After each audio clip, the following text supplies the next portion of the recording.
Halo semuanya, saudara-saudara yang ada di rumah lagi nonton video ini.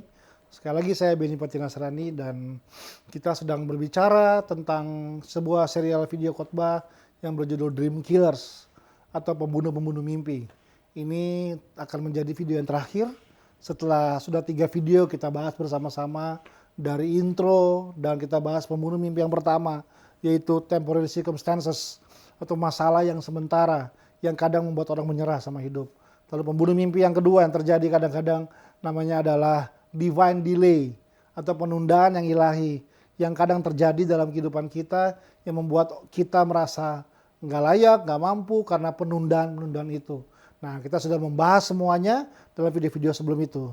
Dan hari ini di video yang ketiga, yang keempat ini, mohon maaf, kita akan membahas pembunuh mimpi yang ketiga atau pembunuh mimpi yang terakhir yang kita akan belajar bersama-sama. Pembunuh mimpi yang ketiga ini saya memberi nama adalah false evidence atau bukti palsu. Bahwa kadang-kadang ternyata saya menemukan ada orang-orang juga yang menyerah sama hidupnya ketika dalam perjalanan kehidupannya dihadapi dengan yang namanya bukti-bukti palsu. Kata siapa seorang mantan pecandu narkoba gak bisa punya masa depan. Kata siapa mantan seorang pelacur gak bisa punya hidup yang baik setelah itu. Kata siapa mantan narapidana, nggak bisa lagi menjadi orang yang berhasil dan sukses. Kadang-kadang ada orang yang menyerah karena dia melihat bahwa ada bukti yang sebenarnya palsu menurut saya. Ketika seorang berkata bahwa seorang pecandu nggak mungkin bisa berhasil. Seorang mantan pemakai narkoba, seorang mantan narapidana nggak mungkin bisa punya masa depan yang baik. Nah, mari kita belajar bersama-sama bagaimana firman Tuhan mengajarkan bahwa sebenarnya tanpa sadar ada bukti-bukti yang palsu yang disodorkan di hidup kita, yang kalau kita nggak mengerti itu, kita terima itu dan kita anggap itu adalah siapa diri kita. Sehingga akhirnya kita jadi orang-orang yang merasa gagal, gak layak, gak mampu, dan gak bisa apa-apa. Hanya karena bukti palsu itu kita peluk dan kita bilang bahwa ini adalah siapa diri kita. Padahal nggak seperti itu. Nah, di Alkitab ada sebuah cerita yang sangat menarik. Yaitu seorang anak muda yang sangat visioner dikenal. Yaitu seorang anak muda yang bernama Yusuf. Yusuf lahir dalam sebuah keluarga yang sangat luar biasa dan dia punya 12 saudara. Kita tahu ceritanya, dia adalah anak yang paling disayang sama ayahnya, sedangkan kakak-kakaknya yang lain semuanya nggak mengalami perlakuan yang sama dengan Yusuf. Kakak-kakaknya harus kerja, Yusuf santai di rumah.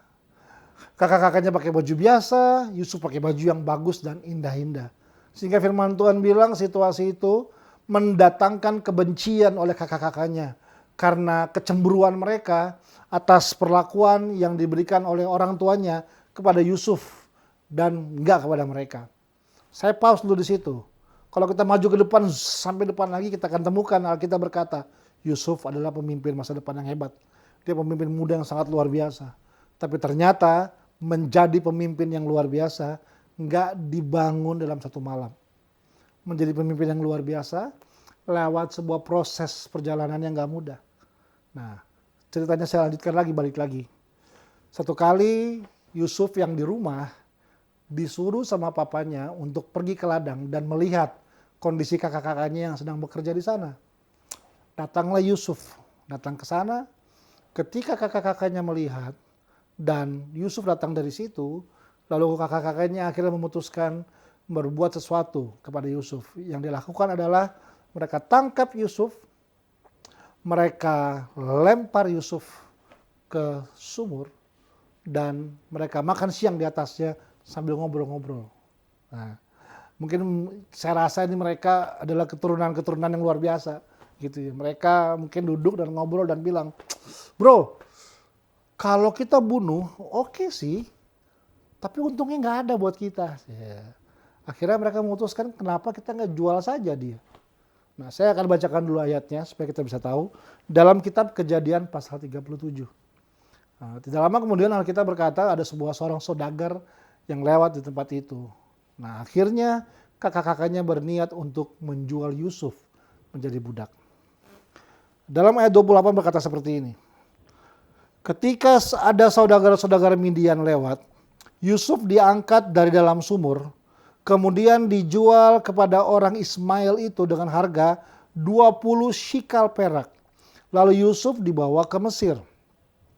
Kemudian mereka mengambil jubah Yusuf dan menyembelih seekor kambing, lalu mencelupkan jubah itu ke dalam darahnya. Jubah maha indah itu mereka suruh antarkan kepada ayah dengan pesan, ini kami dapati, silahkan Bapak periksa apakah jubah ini milik anak Bapak atau tidak. Lalu ketika Yakub memeriksa jubah itu, ia berkata, ini jubah anakku. Binatang buas telah memakannya. Tentulah Yusuf telah diterkam.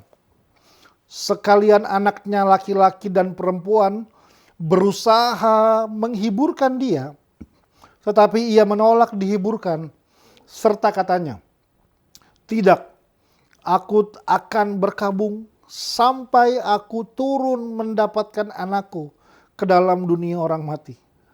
Demikianlah Yusuf ditangisi oleh ayahnya.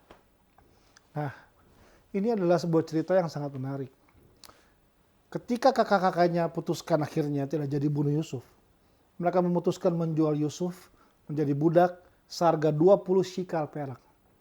Nah, setelah itu terjadi, mereka ada atau menghadapi masalah yang baru.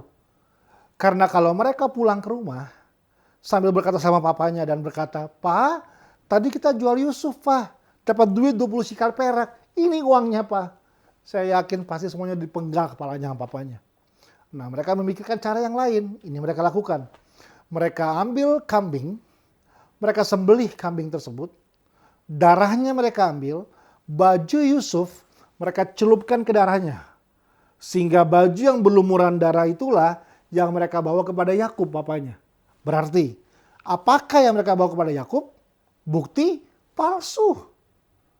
Itu bukti palsu. Karena apa? False evidence. Karena itu bukan baju Yusuf yang dimakan sama harimau. Itu baju Yusuf yang ditabur dioleskan kepada darah kambing. Dan mereka bawa bukti palsu itu kepada Yakub. Alkitab berkata begini, benar, Yakub berkata begini, benar itu anakku. Bahkan bahasa Inggrisnya bilang begini, with perfect faith. Bayangkan. Sampai Yakub punya iman yang hampir sempurna waktu dia melihat bukti palsu itu. Dan dia bilang, benar ini anak saya. Anakku sudah mati. Dan ini menarik ya. Waktu itu akhirnya dia buang baju itu, mungkin saya tidak tahu. Atau dia kubur baju itu, saya juga tidak tahu. Tapi Alkitab berkata sejak hari itu Yakub papanya masuk dalam masa-masa berkabung. Itu normal buat orang Israel. Dalam budaya Israel, ketika seseorang mengalami kedukaan karena ditinggalkan oleh orang yang dikasihi meninggal dunia, mereka akan masuk dalam masa-masa berkabung. Mereka ganti baju, pakai baju kain lenan halus, pakai abu di kepala. Mereka akan berkabung. Biasanya dalam jangka waktu tertentu. Waktu mereka berkabung. Ada yang 2 minggu, ada yang 1 bulan. Intinya adalah waktu mereka masih berkabung, mereka masuk dalam fase berkabung. Lalu setelah selesai berkabung, baru akhirnya setelah mereka lewati masa-masa itu, mereka akan kembali kepada kehidupan normal. Kembali lagi pakai baju yang biasa, kembali lagi hidup dengan normal. Itu yang sebenarnya jadi budaya Israel. Tapi waktu Yakub berkabung, Alkitab bilang begini, ketika anak-anaknya berusaha membujuk dan menghibur Yakub waktu dia lagi berkabung, pertanyaannya, sampai kapan Yakub berkabung? 1 bulan? 2 bulan? Alkitab berkata, Yakub bilang begini, saya akan berkabung sampai saya bisa turun lagi ke tempat berjumpa dengan anak saya. Yang dia percaya sudah meninggal dunia. Artinya apa? Yakub memutuskan berkabung seumur hidupnya. Bayangkan, satu orang yang ketemu dengan bukti palsu. Dia putuskan selesaikan dia punya hidup. Dia tetap hidup, tapi nggak hidup. Nah itu dia. Dia tetap hidup, tapi dia nggak lagi menjalankannya. Karena bukti palsu itu, Yakub memutuskan dia akan berkabung seumur hidupnya. Karena ini yang dia tahu bahwa gini, semua tentang masa depannya hancur. Semua yang jadi mimpinya hancur. Dia kubur itu baju dalam-dalam. Dia kubur semua mimpinya. Karena dia merasa dia sudah kehilangan semuanya. Hanya karena bukti palsu. Bayangkan, ada orang-orang yang kadang kubur mimpi dalam hidupnya. Waktu tanpa sadar Tuhan izinkan dihadapkan dengan bukti-bukti palsu di hidupnya. Ada orang-orang yang bahkan gak sedikit, kadang-kadang ada orang-orang yang selesaikan nyawanya. Ada orang-orang yang kubur mimpi dalam hidupnya. Ada orang-orang yang akhirnya menyerah. Ada orang yang bercerai. ada orang yang tinggalkan kerjaannya, ada orang yang jual bisnisnya, ada orang yang hancurkan hidupnya hanya karena dia merasa bahwa ada bukti palsu yang hadir di hidupnya dan dia berpikir bahwa bukti palsu itu adalah siapa dirinya dia. Hari ini kita belajar, Yakub sempat mengalami. Dia berkabung bukan cuma sebentar, tapi dia berkabung seumur hidupnya. Tapi ingat, cerita ini nggak selesai di situ. Sampai kita tahu ceritanya bahwa ternyata, tahukah bahwa semua bagian ini adalah sebuah skenario Tuhan sebenarnya untuk menyelamatkan Yakub dan keluarganya. Karena kita tahu ini, karena kita punya Alkitab, kita temukan gambaran besarnya dari peristiwa ini. Bahwa dalam waktu gak lama lagi ada bahaya kelaparan yang besar. Dan ternyata Tuhan dengan caranya Tuhan, dengan misterinya Tuhan, dia persiapkan satu orang namanya Yusuf. Untuk bisa dari tinggal dalam keluarga Yakub, berpindah tinggal di Mesir. Punya posisi di Mesir, orang nomor 2 yang paling dihargai, yang paling ditakuti, yang paling berpengaruh. Sehingga intinya secara nggak langsung, Yakub dan keluarganya akhirnya menjadi keluarga yang bisa lolos dari masalah badai yang krisis yang sedang melanda hari itu. Singkat cerita, kakak-kakaknya datang, berusaha untuk minta makanan ke Mesir, berjumpalah mereka dengan Yusuf di sana. Waktu perjumpaan mereka itu membuat mereka menyadari bahwa ternyata adik mereka belum meninggal dunia dan akhirnya menjadi orang berpengaruh di Mesir. Papa-papanya pulang, anak-anaknya pulang, bilang sama papa, kita ketemu Yusuf tadi. Ingat apa yang aku bilang? Saya udah lihat baju yang berdarah itu. Saya udah lihat bukti palsu itu, nggak mungkin dia ada, nggak bisa. Saya udah lihat mata, saya lihat sendiri, tangan saya lihat sendiri baju berlumuran darah itu. Mana mungkin? Jangan Yakub memutuskan tidak percaya karena bukti palsu itu. Tapi entah kenapa Alkitab cukup luar biasa, Bapak Ibu.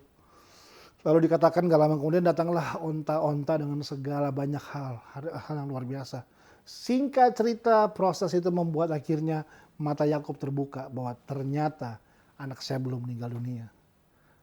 Ternyata selama itu dia hanya hidup dari bukti palsu. Dia hanya berkabung karena bukti palsu. Sejak hari itu, ketika Yakub menyadari bahwa masa depannya belum hilang, bahwa anaknya masih hidup, dia tinggalkan masa pergabungannya. Dan dia kembali menjadi seorang yang percaya bahwa Tuhan bekerja dalam segala hal untuk masa depan yang penuh dengan harapan. Jadi jangan pernah izinkan ada bukti-bukti palsu yang mungkin hadir di hidup kita, yang membuat kita merasa bahwa kita nggak layak, kita nggak bisa apa-apa, dan kita nggak punya apa-apa. Hadapi ini dengan percaya bahwa kita adalah siapa kita, bukan kata orang lain. Tapi kita adalah siapa kita tentang kata Tuhan, tentang siapa diri kita. Identitas kita yang sejati bukan dari fasilitas yang kita punya. Identitas kita yang sejati, keberhargaan kita bukan karena merek baju kita, merek sepatu kita, tinggal di rumah seperti apa, punya mobil seperti apa, punya jam tangan seperti apa. Tapi keberhargaan diri kita adalah karena Yesus telah tebus dengan darah yang sangat mahal. Yang kita nggak mungkin bisa balas itu. Namanya adalah anugerah dan kasih karunia. Dan karena itulah, keberhargaan itulah menjadi bagian penting dalam kehidupan kita. Jadi siapa saya bukan karena masa lalu saya. Siapa saya bukan karena kata orang lain.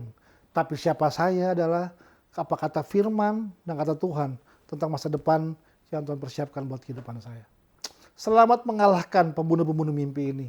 Dan terus berjalan dan percaya bahwa dengan visi yang Tuhan taruh dalam setiap kehidupan Anda akan berjalan menjadi pemenang dalam segala hal dan siap menjadi orang-orang yang mengeksekusi setiap rencana Tuhan di dunia ini. Terus berjalan, terus berkarya, terus berharap, jangan menyerah sampai selesai. God bless you.